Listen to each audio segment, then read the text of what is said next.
ఇది జాతీయ ప్రాజెక్ట్.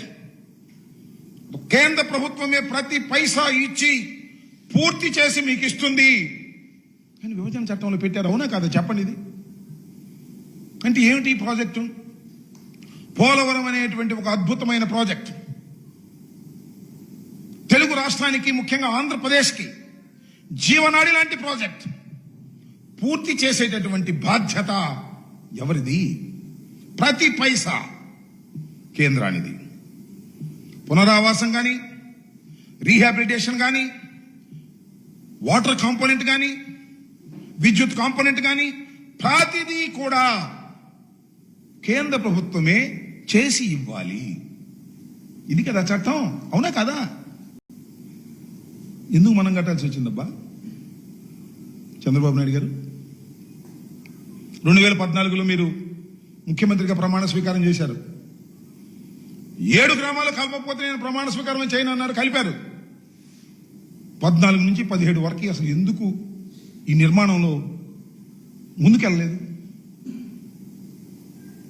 16 తర్వాత ఎందుకు ముందుకెళ్లారు? కేంద్ర ప్రభుత్వం దగ్గర నుంచి ఈ ప్రాజెక్టు మీరు ఎందుకు తీసుకున్నారు అని నేను చాలాసార్లు అడిగాను. కేంద్ర ప్రభుత్వం చేయవలసినటువంటి పోలవరం అనే జాతీయ ప్రాజెక్టుని రాష్ట్ర ప్రభుత్వం ఎందుకు నిర్మించాలని తలపెట్టింది? ప్లీజ్ సమాధానం చెప్పండి చంద్రబాబు నాయుడు గారు. రాష్ట్ర ప్రజలకు సమాధానం చెప్పండి.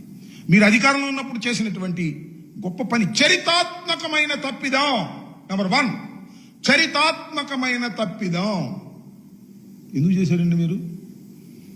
ఇక్కడ ఒక ప్రశ్న అడుగుతా. కేంద్ర ప్రభుత్వం ఏముందంటే నీతి ఆయోగ్, రాష్ట్ర ప్రభుత్వం మేము చేస్తామని అడిగింది అందుకని ఇచ్చామన్నారు.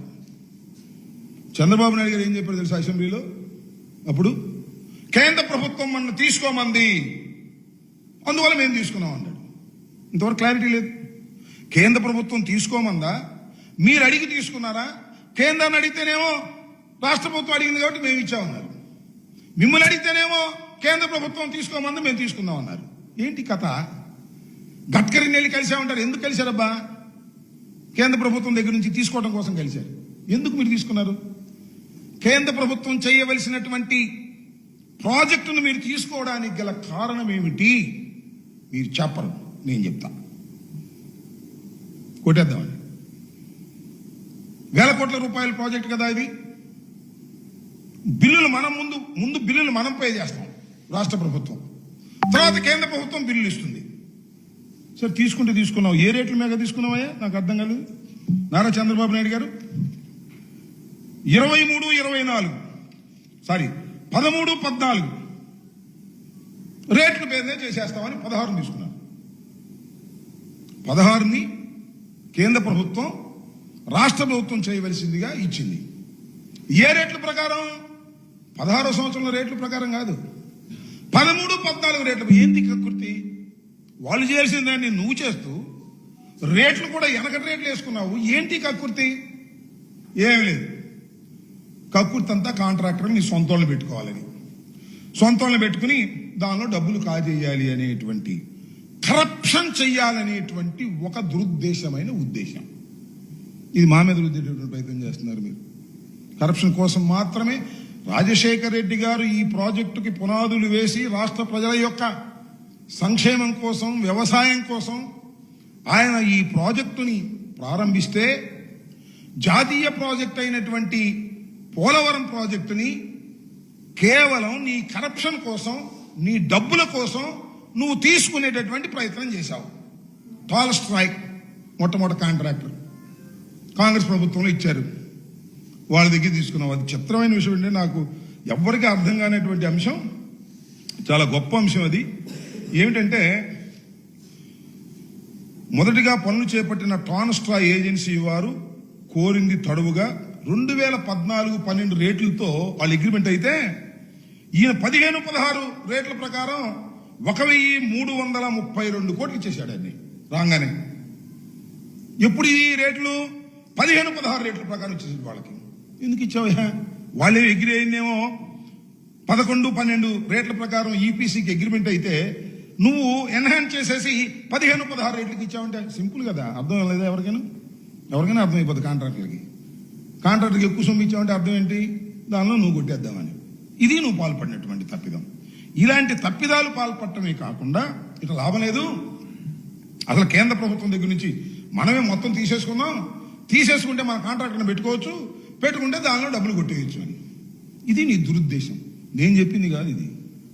సాక్షాత్తు ఇవాళ మీ పార్ట్నర్గా ఉన్న మోడీ గారు, ఆ రోజు మోడీ గారి దగ్గర నుంచి నువ్వు విడిపోయి మాకు ప్రత్యేక హోదా ఇవ్వటం లేదు, పోలవరానికి డబ్బులు ఇవ్వటం లేదు అని బజార్కి ఎక్కినప్పుడు మోడీ గారు చెప్పాడు ఓ పబ్లిక్ మీటింగ్లో. ఏమని? Polavaram is ATM of Chandrababu Naidu అని. అంటే డబ్బులు కాజేయటం కోసమే చంద్రబాబు నాయుడు గారు పోలవరం తీసుకున్నాడు అనేది చాలా స్పష్టంగా ఇవాళ ప్రధానమంత్రి, ఇవాళ మీ అనుకూలంగా ఉన్నటువంటి వ్యక్తి, ఇవాళ మీ పార్ట్నరు ఆయన చెప్పినటువంటి మాట నేనేం కొత్తగా కోట్ చేస్తున్నటువంటి మాట కాదు. ఇవాళ నువ్వు నీతులు చెప్తున్నావు, జగన్మోహన్ రెడ్డి గారు దుర్మార్గుడు, జగన్మోహన్ రెడ్డి గారికి ఏమీ తెలియదు, నాకే అన్నీ తెలుసు అనేటువంటి మాటలు మాట్లాడేటువంటి ప్రయత్నం చేస్తున్నావు. దీన్ని నిర్మాణంలో మీరు 16 ఒప్పందం కుదిరిన తర్వాత టాల్స్టాయ్ని తీసేసి నవయుగాని ఎంటర్ చేశారు. నవయుగ ఎవరు? అదే నిన్న మీరు బ్రహ్మాండంగా వర్ధంతి కార్యక్రమం చేశారు కదా, రామోజీరావు గారు ఆయన బంధువుకు మీరు ఇచ్చారు నవయుగ. ఏమండి టాల్స్టాయ్ని తీసి నవయుగకి ఎందుకు ఇచ్చారు? కాంట్రాక్టర్ మార్చారంటారే. మీరు కాంట్రాక్టర్ని మార్చింది కూడా ఎలా మార్చారు? టెండర్ ద్వారా మార్చలా. మీరు మార్చింది నామినేషన్ పత్రం మార్చేశారు. మేము నవయుగాన్ని టెండర్ ద్వారా మార్చాం. నవయుగ టాల్స్టాయ్ దగ్గర నుంచి నవయుగాకు మార్చి నవయుగాన్ని జేబు సంస్థగా పెట్టుకొని డబ్బులు నువ్వు కాజేసే ప్రయత్నం చేస్తున్నావు. కాబట్టి మేము వచ్చిన తర్వాత ఈ నవయుగాతో ప్రాబ్లం ఉంటుంది అనే ఉద్దేశంతో మేము టెండర్కి పోయాం. టెండర్లో రివర్స్ టెండరింగ్లో ఆదాయం చేశాం, సుమారుగా 600-700 కోట్లు చేసి మెగాకి ఇచ్చాము. ఇప్పుడు మేము ఆ మెగాని ఇప్పుడు కొనసాగుతున్నాను, అది నువ్వు కంటిన్యూ చేస్తావు లేదు చేస్తానన్నట్టుగానే మాట్లాడుతున్నావు. ఇది అక్కడి నుంచి నువ్వు టాల్స్టాయ్ దగ్గర నుంచి నవయుగాకు మార్చవచ్చు, కానీ నవయుగ దగ్గర నుంచి మాత్రం ఇంకోటి మార్చడానికి వీల్లేదు. ఇది చాలా తప్పిదం, దీనివల్ల నాశనం అయిపోయింది. మా రామోజీరావు గారి బంధువుకి మీరు లాగేసుకున్నారు కాబట్టి ఇది సర్వనాశనం అయిపోయింది అనేటువంటి మాట మీరు మాట్లాడుతున్నారు. సర్వనాశనం అయిపోయింది ఎందుకంటే నిర్మాణంలో వ్యూహాత్మక తప్పిదాలు మీరు చేశారు. I will prove it. దాన్ని మనస్ఫూర్తిగా చెప్పగలను. అబద్ధం ఆడవలసినటువంటి అవసరం మాకు లేదు. మేమేమి దీన్ని